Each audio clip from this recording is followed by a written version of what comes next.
Good afternoon from India. My name is Rajkumar. I'm the founding Vice Chancellor of OP Jindal Global University. Good evening to our friends in Australia and New Zealand. Good morning to other friends in different parts of the world. It's indeed my proud privilege to welcome all of you to the third day of this global virtual conference on reimagining and transforming the future of law schools and legal education. We are in the 26th thematic session of this conference on the theme resource maximization through digital interlinking of law libraries.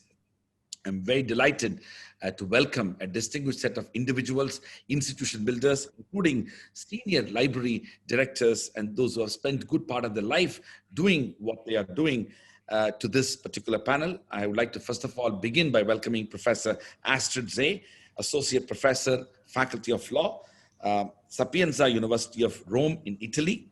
Professor Dr. ACHILLES, EMILIANIDES, Dean of the School of Law, University of Nicosia in Cyprus. Dr. JAGDISH, ARORA, former Director, Information and Library Network Center, INFLIBNET, University Grants Commission, India. Mr. BUDDHI PRAKASH, CHAUHAN, Director, Global Library at Open Global University here in India. I'm particularly grateful to my colleague, Professor Dr. DEBLINA, Associate Professor and Assistant Dean, Student Affairs of Jindal Global Law School, who has kindly agreed to moderate this session.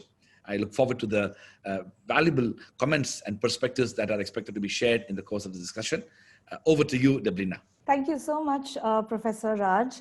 On behalf of the university, it's my great privilege to extend a warm welcome to our distinguished panelists. Thank you all for joining. The importance of this theme, which is resource maximization through digital interlinking of law libraries, can hardly be missed. And as we know that the scientific and technological advancement has shrunk in the world, opening numerous channels of knowledge. The dictum that knowledge is power has never been truer than it has been in current times. And as much as greater responsibility comes with greater power, societies that produce and possess knowledge have the larger onus to preserve and share knowledge. So today, as scientists all over the world are engaged in finding a vaccine for COVID-19, the importance of knowledge sharing and transfer has become increasingly relevant. Therefore, systems of knowledge sharing and exchange need to be better streamlined, and the role of universities in taking a lead in this regard is significant. As digitalization has opened new possibilities of knowledge sharing, it has also opened up new possibilities for interlinking of library resources through interlibrary collaborations, be that through bilateral collaborations or through the creation of library consortiums. Studies and practice inform that interlibrary collaborations between universities promote an exchange of resources, improve access, reduce duplication of effort, and support publication and research output. Such interlinking is extremely important for law schools as law in a globalizing world has become transnational in character, rendering legal information a matter of pan-global relevance. Although many digital databases, for example, Hein Online, Westlaw, and the like, provide a common pool of resources needed for legal professionals and law students, unique library holdings are hardly shared through institutional collaborations. Therefore, the interlinking, the interlibrary loaning system is, however, gaining traction and has prompted a move towards greater collaborations. The interlibrary collaborations enhance access to resources through building catalogs and bibliography, gaining on-site or off-site privileges on sources of information, and most importantly, providing access to resources that are not locally available, breaking the barriers of geography. Studies suggest that interlibrary collaboration can also be beneficial for sharing of expertise, experiences, and may open doors for shared purchase of licenses. While most developed and developing countries already have a system of inter-university resource exchange within their own jurisdiction, there is a definite need for envisaging models of international exchange of resources. The need is for conceiving interlibrary collaborations as part of the internationalization of law schools and universities. So we're, as a panel, going to reflect on this particular theme. And since there is a time limitation, and I also hope to be able to hear all your views on this, I will request the panelists to briefly share your views on a set of questions that I have with me. And many apologies right at the outset if I have to interrupt because of time limitations. So the first question that I have, and this is addressed to all the speakers, you could probably take about 2.5 to max 3 minutes for this. The first question, which kind of obviously comes to my mind, is that as the pandemic has restricted movement, rendering the physical use of library spaces impossible, libraries across the world have moved towards the digitization of existing resources. Since this move would facilitate interlinking of library resources, what can be the various models of interlibrary collaborations that law schools can adopt in order to maximize their resources and enhance access to knowledge and information in the post-pandemic world? So may I now first invite Dr. Arora to reflect on this question, followed by Professor Dr. Achilles, and then Professor ASTRID, and then Mr. BUDDHI Prakash CHAUHAN. We'll follow that order. Over to you, Dr. Arora. Thanks a lot, DEBLINA. Like you've already mentioned, the library consortium is a model where the libraries of similar interest come together and make a consortium. We already have an example in eShod Sindhu. Even law resources were included earlier there, but now they are not there. But that's a model which is kind of practice that is already established, and which is something that can be furthered. Like in our country, we have a lot of law colleges. They can come together and subscribe to e-resources. One thing very important about e-resources is what you sign with the publishers. So when you sign with the publisher, the conditions, terms and conditions, the accessibility, the access after subscription, all those things have to be looked into very carefully. Coming to, I would say that library cooperation should not only restrict to books and journals. It should go now beyond.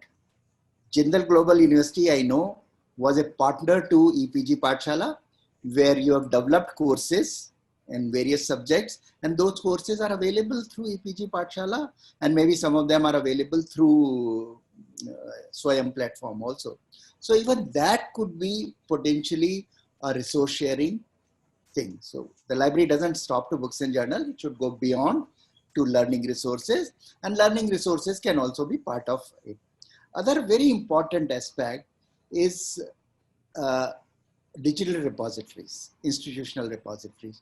So institutional repository should also play its function. So library should be proactively collecting resources from within the institute, put it in their institutional repository and put it in a sharing mode. So technologies like Shibboleth is now available, where you can define who your partners are and then share those resources.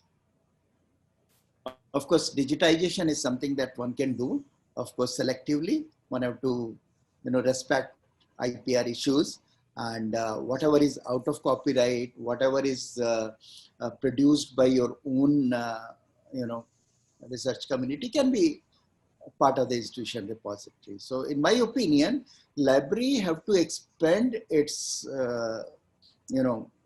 scope from journals and books beyond to e-resources, which could be e-learning objects, e-modules and other things, and then develop their institution repository, which could be, instrumental in sharing resources. Thank you, DEBLINA. Thank you, Dr. Arora. May I invite Professor Achilles next? Thank you.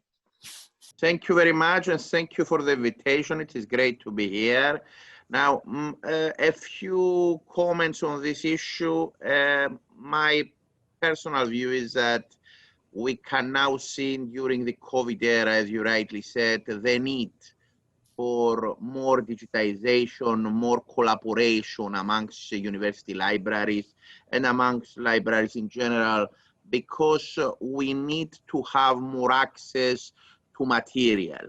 Law has been a unique field of study in the sense that it has always been perceived as more national rather than transnational or international, but I think it is clear that this trend is gradually changing. You cannot rightly do anything these days without comparative use of comparative law, without having cases dealing with transnational law. So we need definitely access to material. And there is now a very important initiative that has started many years ago with digitization of material, with consortia of libraries using this digitized material. And I think we are now facing what the next step would be. There are a number of issues that need to be solved. The main problem has to do with licensing, clearly, because licensing is way too expensive nowadays for any single university, for any single library. There are thousands of law journals, thousands of books, thousands of resources. No single university can deal with them.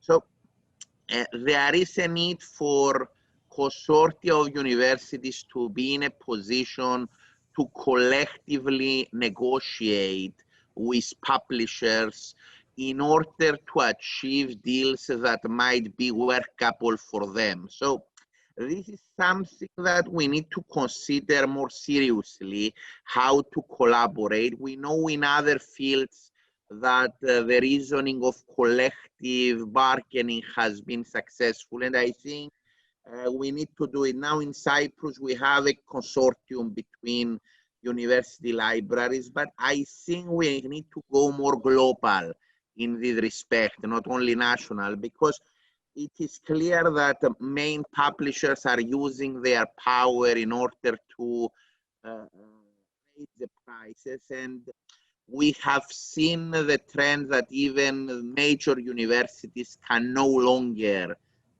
get everything as they used to do because of the pricing. So because academics are actually publishing, are actually the ones giving the resources to publishers, I think we need to collectively negotiate, and this is the most important parameter that we need to take into account. So collaborative digitization and sharing presupposes collective bargaining. And the second point, we need more free to access material. I think the European Union, and I come from Europe, so that's why I'm mentioning the European Union, has taken a clear initiative in its agenda that we need to have open access material. Now, all the funding that the European Union gives presupposes access that is open for researchers, for the public. And I think this is something we need to insist upon, namely that funded research is made, has a precondition that it needs to be published in a way that is accessible, because otherwise we are clearly restricting both our students, our researchers, our academics, everywhere. So these are my two main points. Thank you. Thank you. Thank you, Professor Achilles. May I now invite Professor Zaid to respond to this question? Thank you very much for this invitation. I think that the pandemic is widening social and economic divisions, a self-reinforcing cycle that experts warn could have consequences for years to come. I think that this is true, and this is particularly true for academic research and for enhancing access to education in general. I think I am privileged since I'm teaching in the biggest university in Europe and one of the oldest in Italy. I'm aware of the old and sophisticated academic tradition for the studying of law in my country. Nevertheless, I am personally experiencing a dramatic lack of resources for research. Books are hardly available simply due to the politic of encouraging smart working and social distance at every level of administration. Simply, there is not enough space available into the libraries for scholars and for students, and there is a lack of personal resources for providing the books, for giving the books to the student and to the researcher. Academic research activities and even PhD work theses are made very difficult or almost impossible depending on the topic. In this perspective, enhancing digitalization of existing resources and the digital interlinking of existing digitalized objects and e-books and e-journal is more and more urgent. Nevertheless, there are differences among universities, differences among countries in providing extra resources for implementing the digitalization of libraries. For instance, 1 month ago, the German Federal Ministry for Culture provided 10 million euro for this scope for implementing, ameliorating digitalization of libraries. And further resources will be made available by the European Commission. I think there is a necessity of a legal framework, of a broader legal framework for negotiating compensations for the among university libraries for their contribute to a large university network of libraries.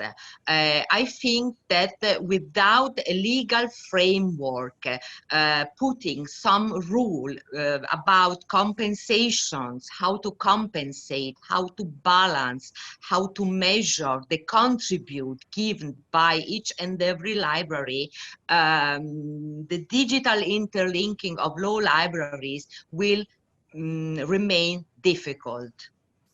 Thank you. Thank you so much, Professor Zay. I invite Mr. Chauhan to share his thoughts. Thank you, DEBLINA. I think most of the points that I wanted to make have been already said by my other panelists.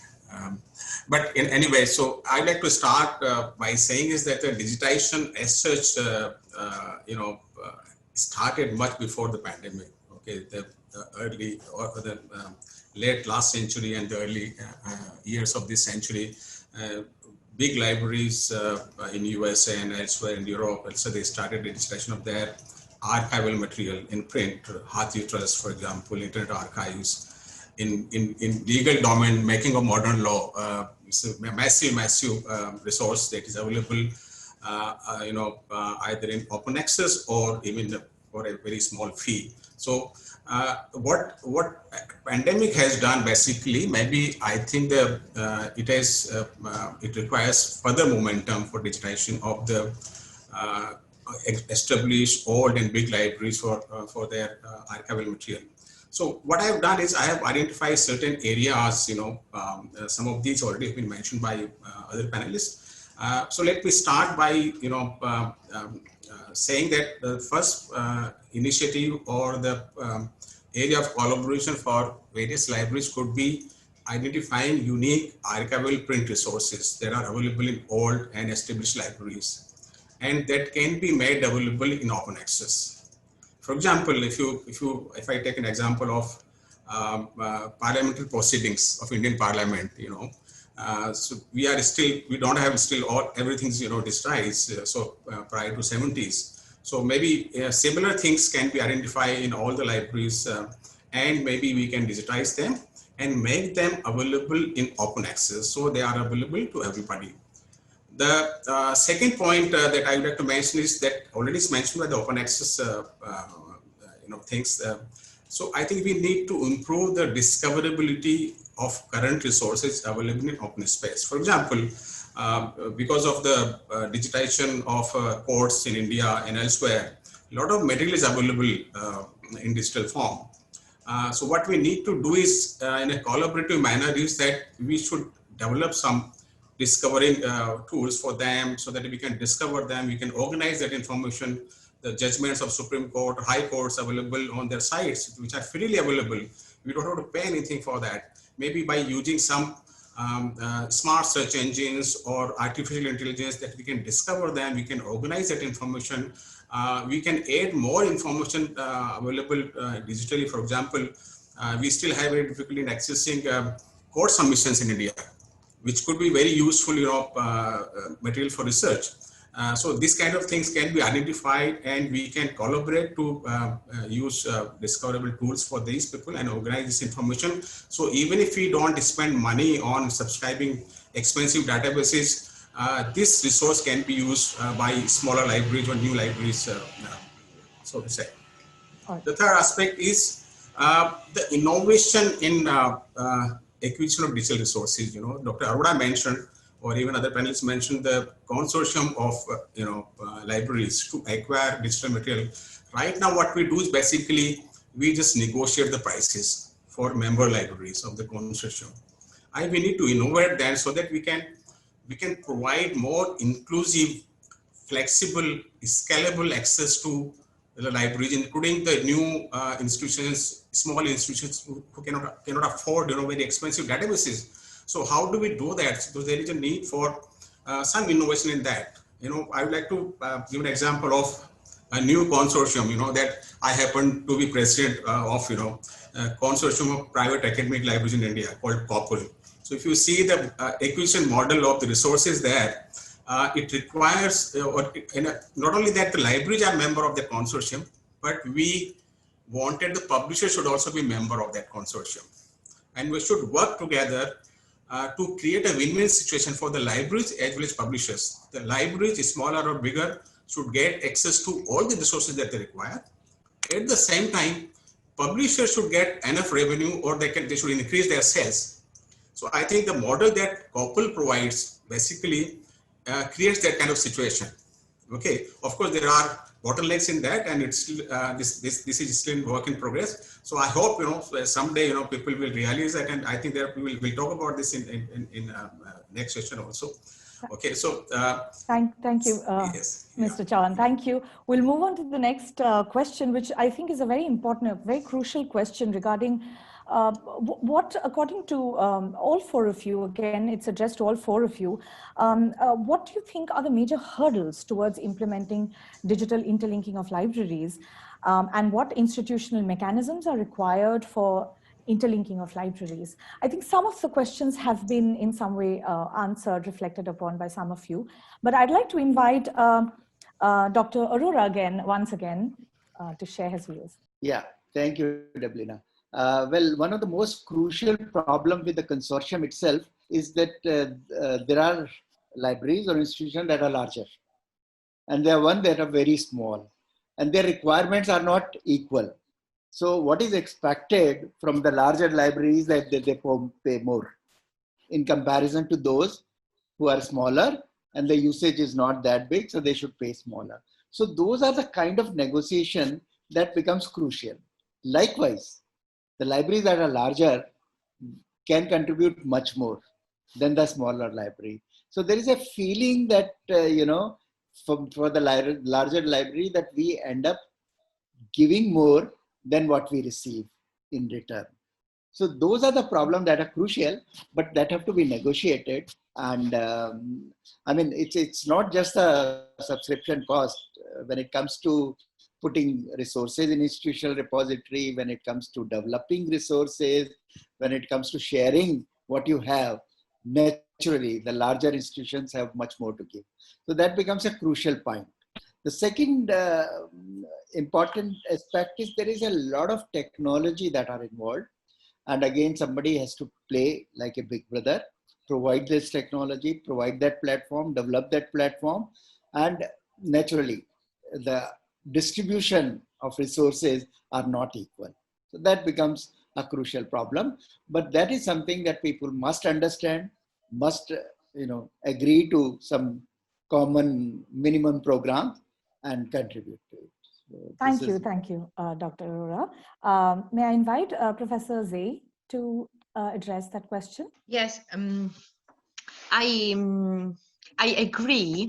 I deeply agree in the sense that what we are experiencing in legal research is that the different dotation of libraries in terms of personal resources, in terms of public contributions or even private contributions is very, very different. As a matter of fact, legal resources, legal books, digitalized objects on legal history are differently accessible depending on the structure which is conserving them. Again, I think that it will be necessary to provide a public legal framework, being from the European Union, being from each and every state, in order to regulate this form of collaboration. Otherwise, the inequality among the libraries will act as an obstacle for cooperation. And regarding the opportunity of an intervention by the European Union, I would like to stress that since 2005, the European Commission launched a very, very ambitious program whose aim is that of enhancing the digitalization of cultural resources within the European Union in order to make them easily accessible in all the European Union states. But although this European Union politics is important, at least from a symbolic point of view, the budget, the monetary resources which are made available are still not enough for this scope. Thank you, Professor Zay. We move on to Professor Achilles. If you could share your views for about 1.5 minutes, that would be great. Thank you. Yeah.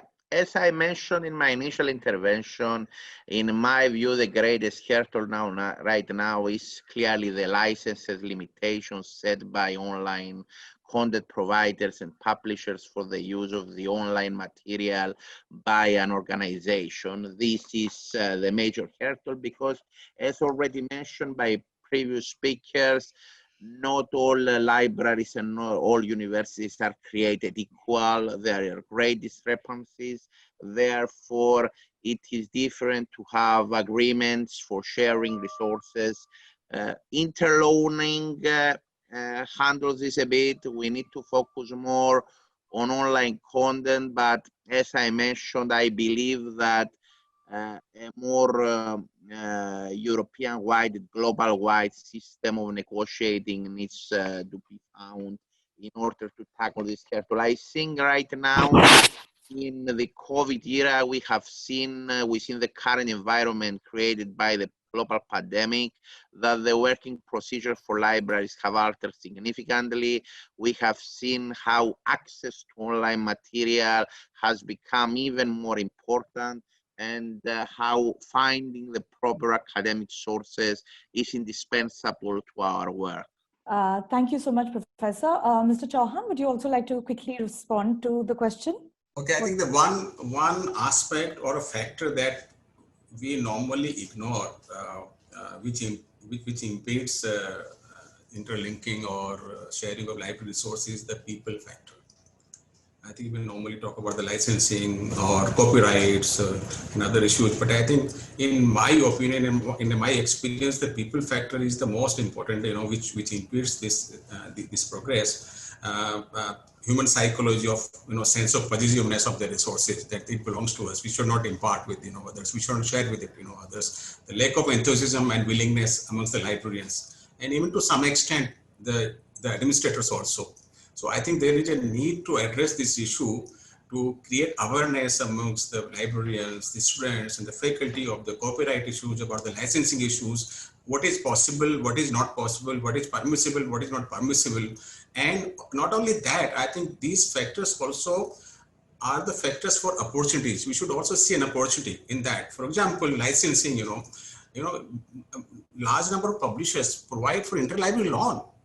So legitimately, and in most cases, we are not even aware of that, and we don't use such opportunities. Similarly, the copyright, they have a lot of provisions there, like Section 52 of Indian Copyright Act, which provides a lot of power to public libraries and the researchers and the education institutions to avail those concessions, those protections. And I think we should be conscious about these things, and utilize those and make these factors not only as an impediment but also as an opportunity.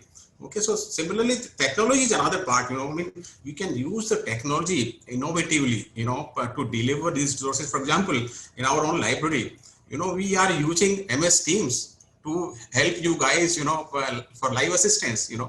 We are using MS Teams and other things, to play the videos that are not available digitally. So we play them, in the library, and you can use them in the classrooms. So these kind of, technology innovations, can be used. So these are the factors. So technology, for example, can be used for DRM also, digital rights management also, which is good for publishers. But we can use this also to innovatively to provide better access to the users. Thank you. Thank you so much, Mr. Chauhan. I'll move on to the last question, after which we'll move on to the audience questions. And this next question is addressed to Professor Zey and Professor Achilles, which is that the interlibrary collaboration has the potential to facilitate, promote, and streamline the ongoing digitalization of classroom in the law school. What potential do you think such collaborations could have on the quality of legal education and research?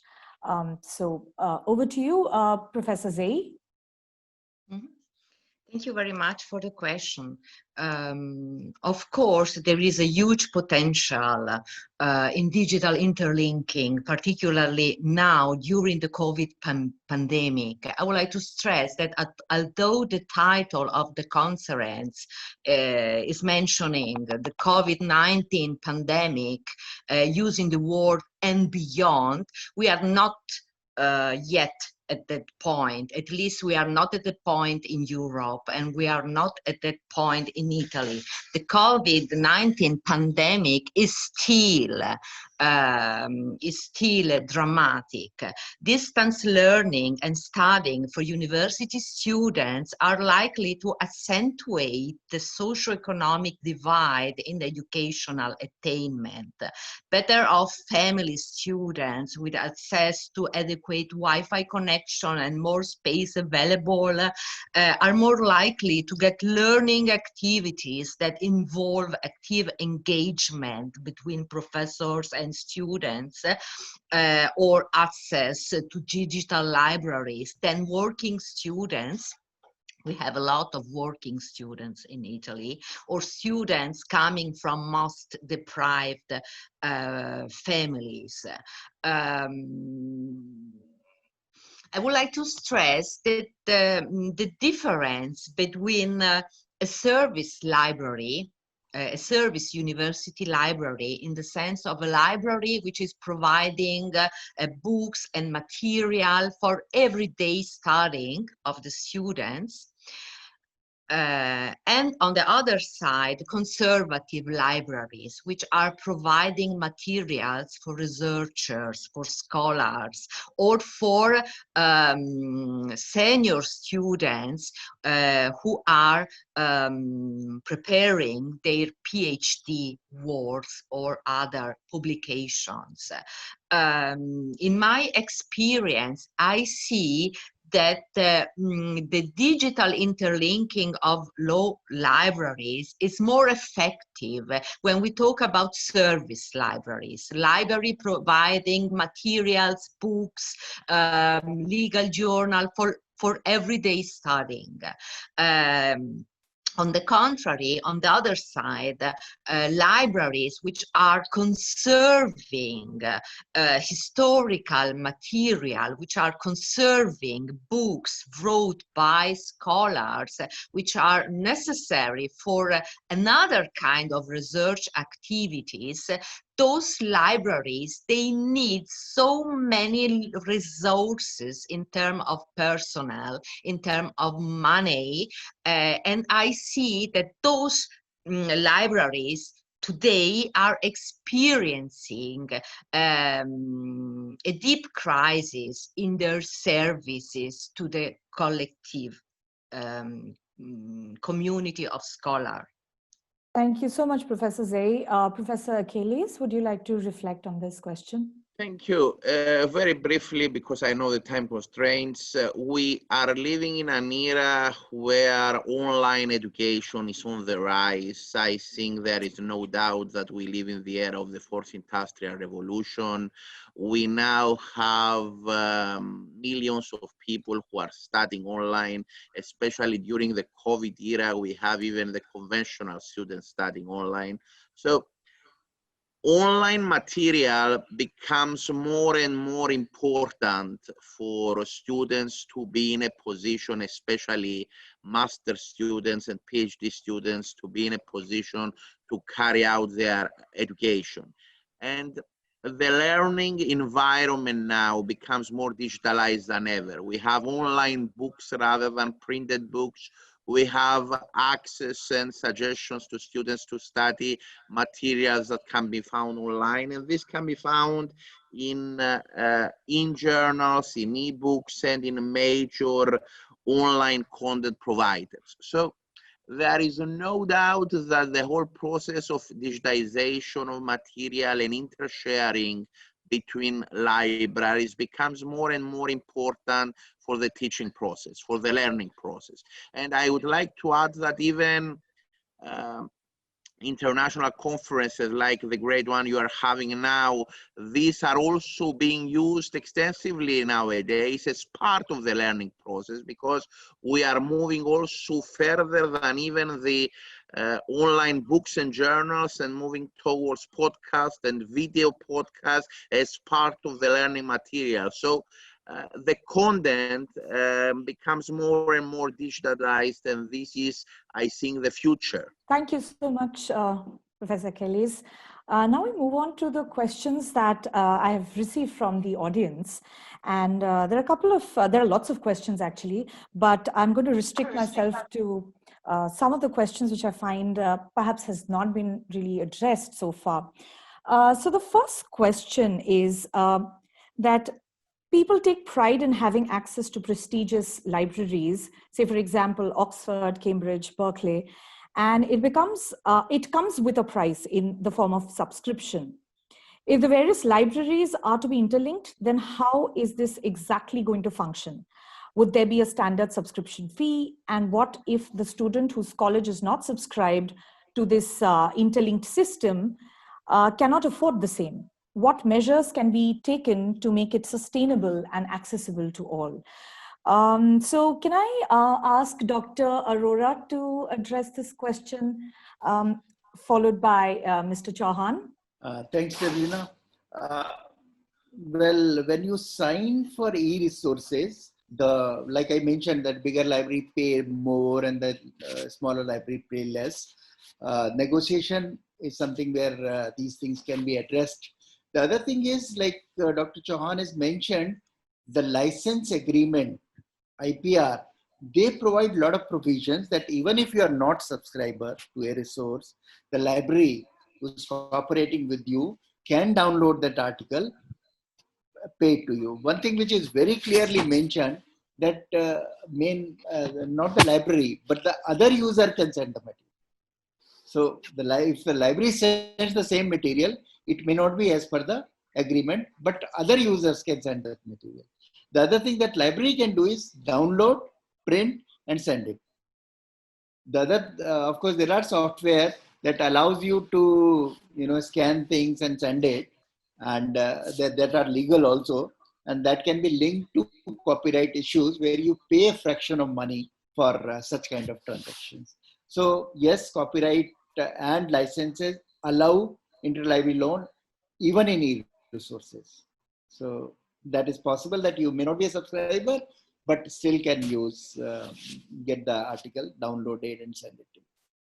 Right. Thank you, Dr. Arora. Mr. Chauhan? Okay, ideally, there should not be any fee to access the resources of the library, any library for that matter, So, but you can identify certain category of material, for example, open access material. It should be accessible to everyone. One is not a member of a library. Archival material, for example, available in the big libraries, Oxford University or Cambridge University or in Delhi University. And if they are digitized, I would expect them to make them available in open access. So ideally, this, now coming to the current scholarship, which is basically requires a library to pay. So if you look at the consortium model, so rather than each library subscribing to different resources, I would recommend that in this model, consortium subscribes to a particular resource. And those resources are available irrespective of the size and the age of the institutions to all the institutions and their members. Okay, now coming back to how do we distribute cost? Okay, now in some cases, this could be possible that a particular resource, a specialized resource, might be funded by a group of libraries, a small section of the members. Okay, but irrespective of that, it might be available to everyone.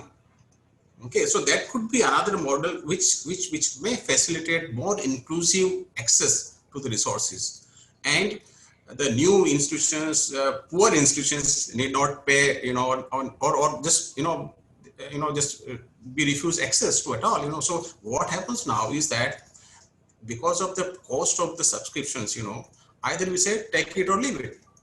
There is no other option. Now in this model, even if you are not able to afford, expensive databases, still, you can have access to these databases. Thank you, Mr. Chauhan.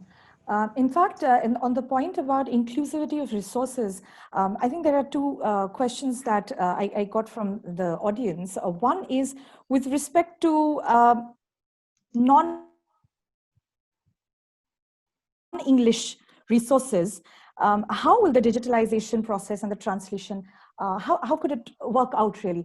So again, I come back to Professor Achilles. Would you like to reflect on that?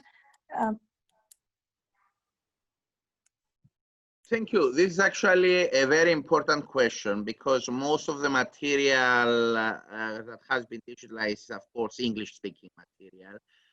I come from a country that speaks fluently English mostly, but still our legal system functions in Greek, which is not one of the major languages. So there is no doubt that it is more difficult to digitize the material, and yet you need this material. Now, the main problem here is that local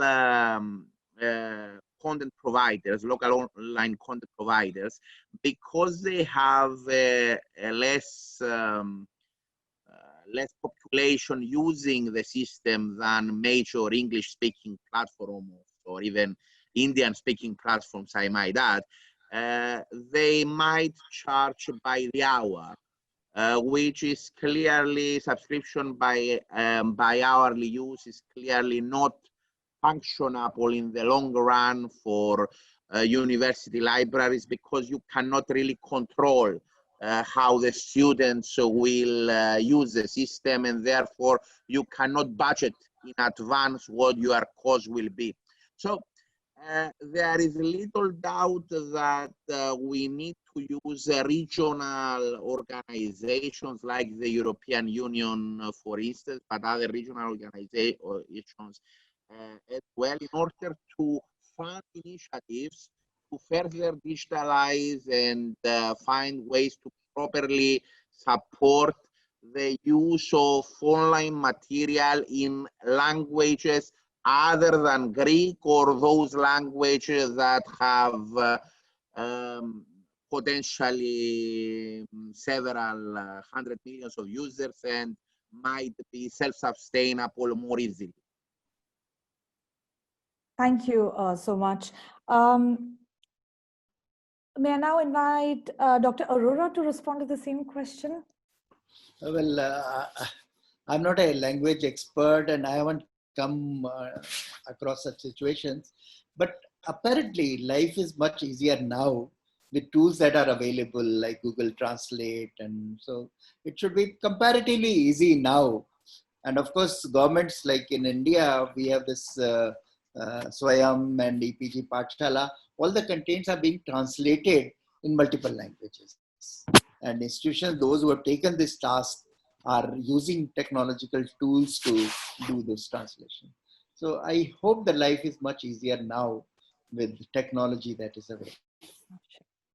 All right, thank you, Dr. Arora. In fact, a related question that there is regarding, again, the theme of inclusivity of resources, that many library services across the world are designed to provide access to ebooks to those with special needs.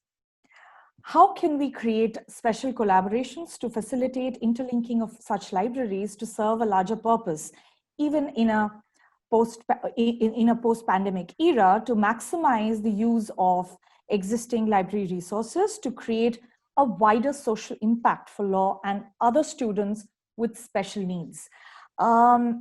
Professor Zay, would you like to respond to that question?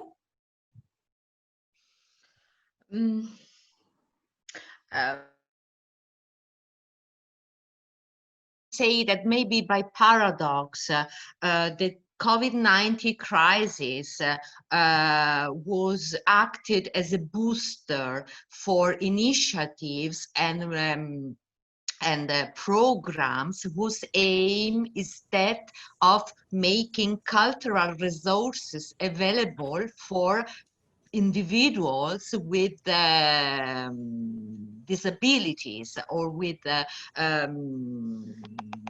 some kind of problem in mobility. Among cultural institutions, maybe libraries showed much resilience during the COVID-19 crisis, since they were able to shift from the physical to the digital mode and continue to be meeting users' need. Knowledge and skills may be diffused by libraries in the form of informal learning, in lifelong learning of people of all ages. In its digital version, literacy is provided to targeted groups of people, including working students and also marginalized people. Social inclusion and participation is an objective explicitly addressed in all activities aiming to integrate large layers of population who are now excluded from the social life and political participation. There is no doubt that in a disaster plan scenario situation, a list of cultural and educational services deemed indispensable, necessary, and valuable in emergency times would include library material, both in digital and in traditional form. Thank you, Professor Zay, for those thoughts. Mr. Chauhan, would you like to reflect on this question? Yeah, this is very important, I think, aspect of library services. And I think one should be aware, as I said before, I think that this is the people factor which, deprives, many of the things that we can do. And this is one of the area where, we need to do a lot of work, You see, the providing accessible material or accessible libraries is one of the mandate, that is a must, for the libraries, particularly in India. So we have to do that. In fact, in our own university, we have created accessible library section, and which has been equipped, with devices which can convert, text material, digital text to braille or digital braille, and so the visually handicapped people, can read those, using their device, and vice versa. These devices can also be used in writing examination seminar, for example. And the teacher, instructor, who is not aware of, braille, language, actually convert them into text material. So these kind of things we need to do. So I have 3 points, agenda for this. The library should ensure, and the publisher should ensure, that whatever products we buy, digital products, they should conform to accessibility standards. Okay, unfortunately, that might be a problem in some of the local language products, etc., where they don't conform. So I think through collective efforts, through consortium or something, these publishers could be sensitized to upgrade their products or conform to its standards. Third thing is, I think, in a collective manner, the library could also undertake conversion of print material or textual material to braille or similar accessible formats, which are in more, particularly the learning material, course material. There is a lot of need for this kind of thing. Third thing is that we should ensure that whatever we provide, we should provide assistive technology. As I said, the devices, the software within the library, by creating a separate section for people with special needs. Yes, I'm really very tempted to ask this last question, and I think I could address this to Professor Achilles. If you could just very briefly, this particular question is addressed to you. The traditional law libraries have a sense of personal guidance from the librarians and the teachers who happen to be the experts in their field. Do you think with the digitization of libraries, can the same monitoring and tutoring be extended online? This can definitely be done, and I think actually universities which started working with online education years ago, mine has been involved in distance learning education for 9 years now.